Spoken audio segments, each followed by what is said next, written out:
Merhaba arkadaşlar, kanalıma hoş geldiniz. Ben Tuğba. 8 yıldır Dubai'de yaşıyorum. 8 yılda edinmiş olduğumuz bilgi ve birikimlerle bugün eşim Serhat'la birlikte size Dubai'nin iyi ve kötü yanlarından birazcık bahsedeceğiz. Şimdiden keyifli izlemeler diliyorum.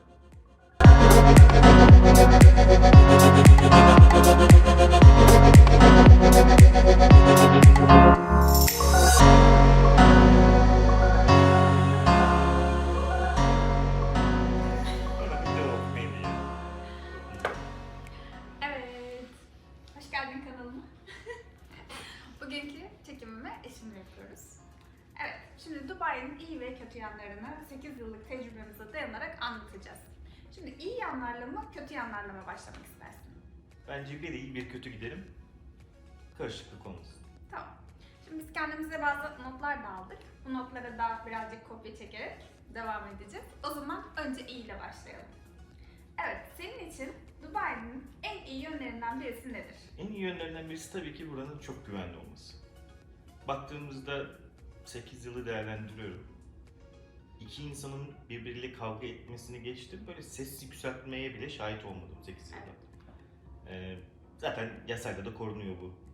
Bağırmak bile suç sayılan bir ülkede yaşıyoruz. O yüzden kimse kimseye ne bağırıyor ne küfür ediyor ve hiçbir şekilde kendinizi tehditte hissetmiyorsunuz. Gayet güvende.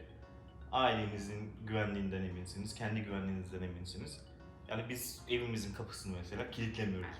Ne gece ne gündüz işe giderken ya da ne bileyim hafta sonu dışarı çıkıyoruz. Kapıyı kilitlemiyoruz. Çünkü o derece güvenli. Evet, ben de arabanın içerisinde arabanın anahtarını çok unutmuşluğum vardır. Bunları da çok söylemesek aslında iyi olabilir. Mesela buna hırsızlığı da ekleyebilir miyiz? Hani hırsızlık oranlarının düşük olması Tabii vesaire. yani düşük. Hani sonuçta güvenlik. Yani ben de şöyle bir örnek verebilirim. Bir gün alışveriş merkezine gittim.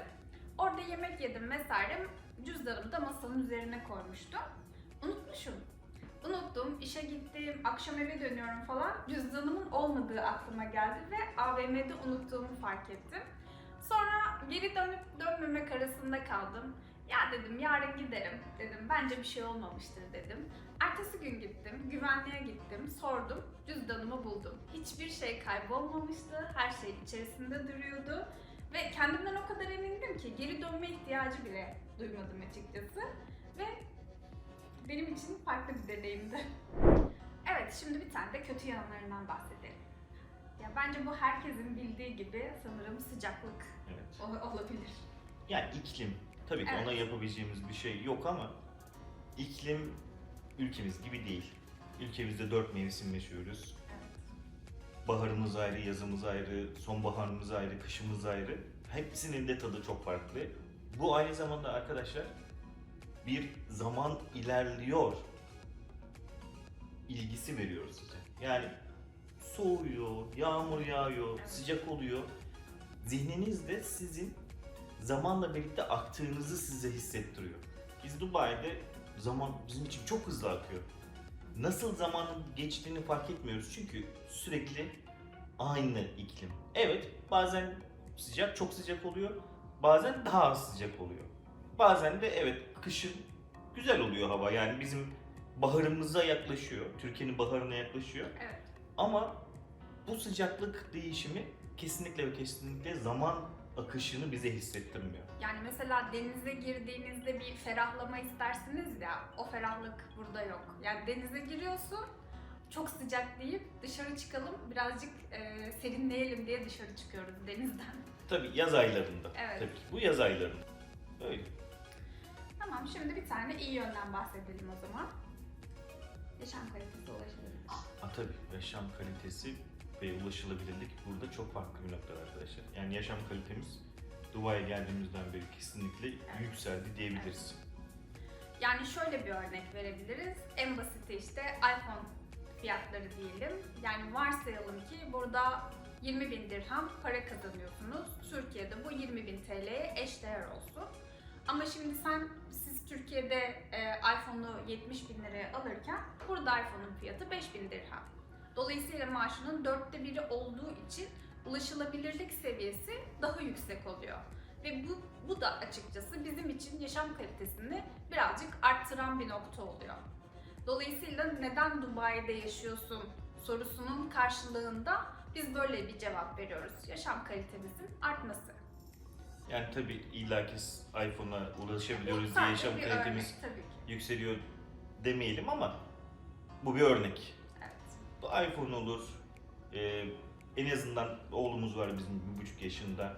İşte bebek bezinin, mamanın, oyuncakların, onun gelişimine katkı sağlayacak eşyaların erişilebilirliği, kazancımıza oranı tabii ki Türkiye'den çok çok daha iyi durumda. Yani tabii ki maaşlarımızı burada açıklayacak değiliz ama ortalama örnek vermek gerekirse karı koca 10'ar bin dirhem para kazandığını düşünürsek, birim diyelim buna, 10'ar bin dirhem, 20 bin dirhemlik geliri olan bir evin Türkiye'deki 20 bin birimlik geliri olan evle alım gücü çok çok çok farklı. Yani burada mesela benzin, Evet. şu an zam geldi, %10 da zam geldi. Gerçekten pahalandı bize göre. Ama 3,65 birim. Yani 3,65 dirhem, o da 1 dolar. Yani benzinini mesela ne kadara dolduruyorsun? Bir depo benzinim şu an 160 dirhemden 190 dirheme çıktı. Kaç litre? Evet, 60 litre. Yani şimdi öyle olunca 60 litre değil. 60, yani 60'a yakın. Şimdi matematik yapacak arkadaşlar. O nasıl matematik, nasıl 190 oluyor diyecekler. Yani 190 civarında doluyor. Hiçbir zaman boş depoylara benzinliğe gitmediğimiz için tabii ki tam hesabı bilemiyoruz. Ama tabii rakamlara dönmek gerekirse birim hesabı yaptığımızda Ya mesela market fiyatları. tabii Yani biz aylık işte çamaşır deterjanlarının olduğu vesaire ettir, şudur budur olduğu toplu bir alışverişe gidiyoruz. Genelde maksimum alışverişimiz 1500-1600 dirhem vesaire oldu sanırım ve hani araba tıklım tıklım doluydu yani. evet. Dolayısıyla işte 20.000 kazancın varsa 1500 dirhem aylık bir market alışverişin oluyor mesela. Ki bu da bizim için şu anda çok okey. Ama geldiğimiz 8 sene öncesine göre tabii ki fiyatlar da çok arttı. Burada da enflasyon var bir şekilde. İşte 1500 dirhem 2 haftalık diyelim bence. Evet, 2 hafta. 2 hafta 3000 dirhem aylık market alışverişi. Ama şimdi 3000 birim, 20.000 birim kazanç kıyaslanamaz tabii ki. Evet. Evet, diğer bir kötü özellik ne mesela sence? Tabii ki hava kalitesi. Burada havadaki toz ve kum oranı ne yazık ki çok yüksek. Ama doğal tabii, çölün ortasındayız. Evet, mesela şöyle bir örnek verebilirim. Dışarı çamaşır asmak istemiyoruz. Çünkü çamaşırları koyduğum gibi bir saat içinde tekrar eski haline dönüyor, yani toz içinde kalmış oluyor. Dolayısıyla birçok kişi evinde kurutma makinesi tercih ediyor. Çünkü daha pratik oluyor. En azından çamaşırlarının temizliğini biliyorsun. Evde toz oranı çok yüksek oluyor. 2 günde bir bütün evin tozunu almak zorunda kalıyorsun. Böyle şeyler oluyor. Ara ara kum fırtınaları oluyor mesela. Kum fırtınaları olduğu zaman evleri görmeyin yani. Her yer toz ve evlerin içinde kum doluyor. Biz de birazcık çöl tarafına yakın olduğumuz için geçenlerde bir yağmur yağdı. Böyle bir şey yok. Bütün ev çamur oldu neredeyse. Evet, başka bir iyi özellik. Başka bir iyi özelliğimiz say bitmez tabii ki ama şehrin temiz olması. Gerçekten bu kadar kumun, tozun ortasında bu şehri bu kadar temiz tutmayı nasıl başarıyorlar? Gece gündüz 24 saat temizlik işçileri mi çalışıyor? Anlayabilmiş değil. Çünkü gerçekten temizlik işçileri herhalde Ama biz çalışıyorlar uyurken, gerçekten. evet biz uyurken herhalde çalışıyorlar, görmüyoruz. Ama bu kadar toz ve kumla yolların gerçekten kumla falan kaplanmış olması Evet. gerekiyor. Ama yok, gerçekten yok. Evet, çok çölün ortasına doğru uzaklara giderseniz bazen yolların kenarlarında kumların birikmiş olduğunu görüyorsunuz.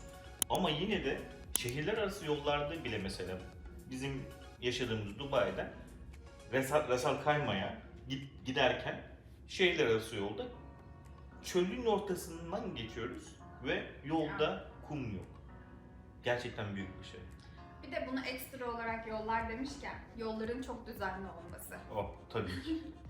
Yollar Yani evet, inanılmaz. İnanılmaz gerçekten. Dubai'de araba kullanmak gerçekten çok Yani iyi. şöyle aslında, şimdi mesela bir bölgeye site yapılıyor diyelim. Site yapılmadan önce yolu yapılıyor.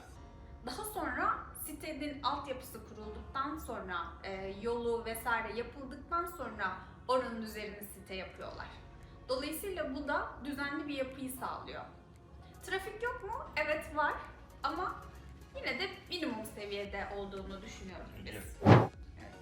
Şimdi başka bir kötü özellik, bizim en çok çektiğimiz şey evlerin tesisat ve yani tesisat problemleri aslında. Aslında buna evlerin genel yapı problemleri Evet, diyebiliriz. problemleri. Bu konuda çok çekmişliğimiz vardır ve herkesin de çok çektiğini biliyoruz. Bu da önüne geçilebilecek bir şey değil. Çünkü bu iklimden kaynaklanıyor tekrar. Yani sürekli bir sıcaklık, sürekli güneş ışığı, inşaatların ne kadar kaliteli olursa olsun bir yerden sonra artık çürümesine, eskimesine, bakım ve onarım ihtiyaçlarının daha da artmasına sebep oluyor.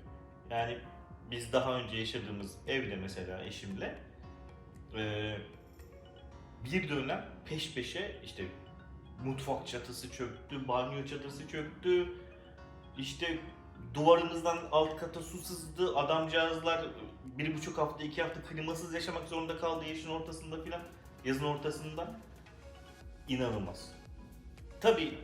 Yani neden bu da çatı çöküyor? Çünkü işte su ısıtıcıyı çatıya monte ediyorlar. Su ısıtıcı patladığı anda bütün su çatıdan akıyor. Dolayısıyla bütün su evin içerisine boşalmış oluyor.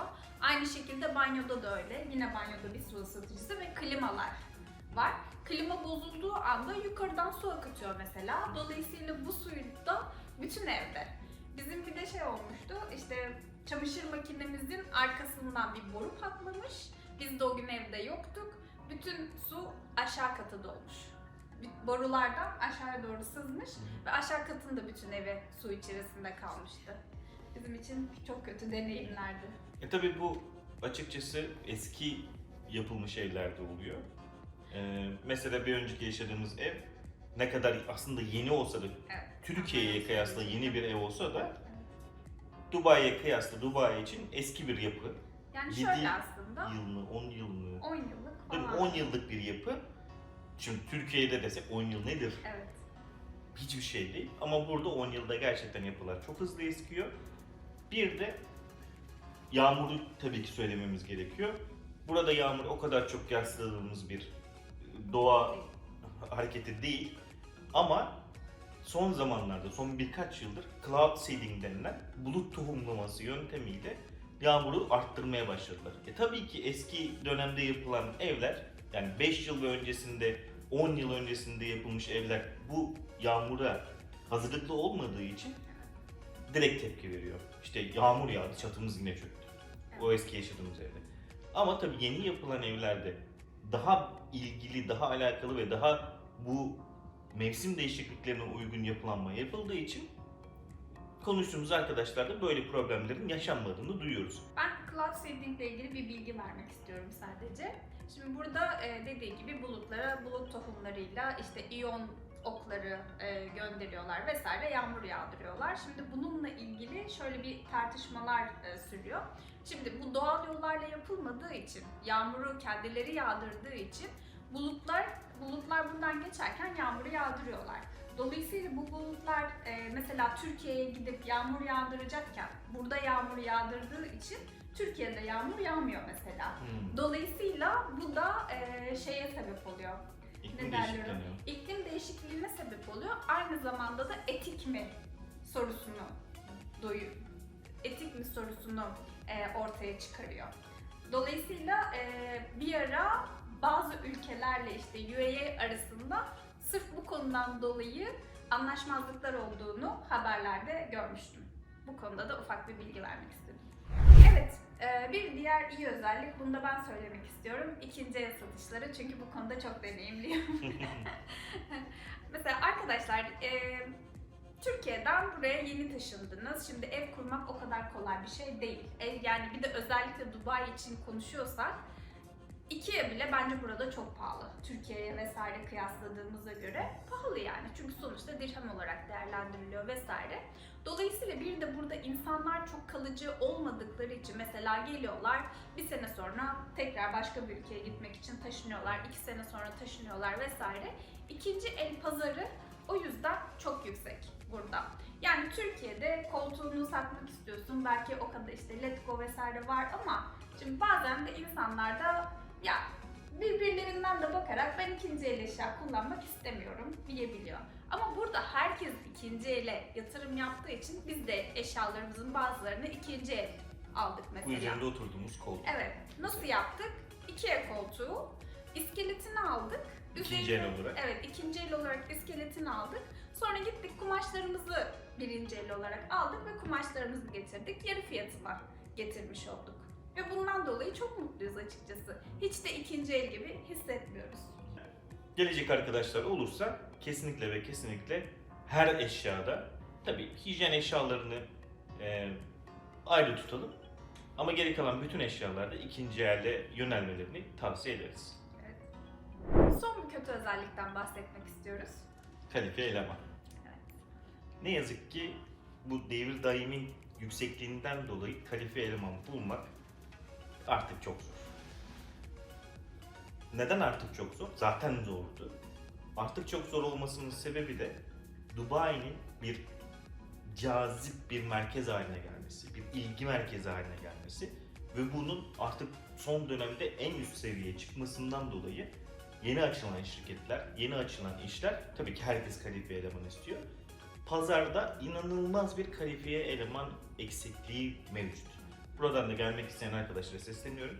Tabii biz yardımcı olamayız bu konuda size ama LinkedIn olsun, iş ilanları olsun kesinlikle bunları değerlendirsinler. Burada çok büyük bir kalifiye eleman eksiği var. En kötüsü mesela, yani en basiti, kötüsü demeyeyim, en basiti burada kalifiye usta eksikliği inanılmaz derecede yaşanıyor. Geçen gün bizim grupta mesela bir usta paylaşıldı Türk, inanılmaz mutlu olduk. Evet. Çünkü buradaki elemanlar gerçekten işi bu olmayan, buraya gelmiş ne iş olsa yaparım diyen ve bunu gerçekten doğru düzgün bir şekilde beceremeyen insanlar. Yani tabii ki insanlar ellerinden geleni yapmaya çalışıyor ama birisi geliyor mesela bir Belki deneyim yetersizliği. işte o yüzden kendi işi bu değil. Daha önce başka bir iş yapmışken, başka bir şey üzerine okumuşken Dubai'de bir işe gireyim, bir baltaya sap olayım demek istedikleri için bu işlere girişmişler.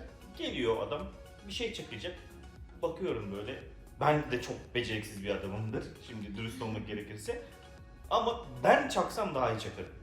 Yani geçen gün şöyle bir şey oldu mesela. Mutfak lavabomuzun gideri tıkanmış. Şimdi pompayla denedik ama pek pompalık bir iş değil gibiydi. Şimdi dedik ustayı çağıralım. Bir kere çağırdık. Geldi. Evet çok güzel gideri açtı falan. Yani böyle acayip mutlu olduk, dedik bir daha bu karşımıza çıkmayacak. 2 gün sonra tekrar oldu. Tekrar çağırdık. Tekrar bir şey yaptı. Geçen gün yine oldu. Yani en ufak bir şey, gider açmak yapamadılar. Ya çünkü gerçekten etraflı düşünmüyor insanlar. Bu işlerde deneyimli olmadıkları için anlık sorun çözümünden öteye burada kimse gitmiyor. Anlık bir nokta tıkanmış, tamam bunu çözdüm. O noktanın tıkanmasına sebep olan bir başka nokta var. Aslında o noktayı çözmelisin ki bu noktada tıkanmasın. Ama bunu gerçekten umursamıyorlar da, düşünmüyorlar da. Son olarak iyi bir noktayla kapatmak istiyoruz. Bu noktada ırkçılığın Türklere karşı biz hiç görmedik. Olmaması demeyeyim ama çok az olması diyeyim. Ya da Yani şimdi biz karşılaşmadık. ben hiç karşılaşmadım. Ben de hiç karşılaşmadım. Burada bir sürü milletten insan yaşıyor.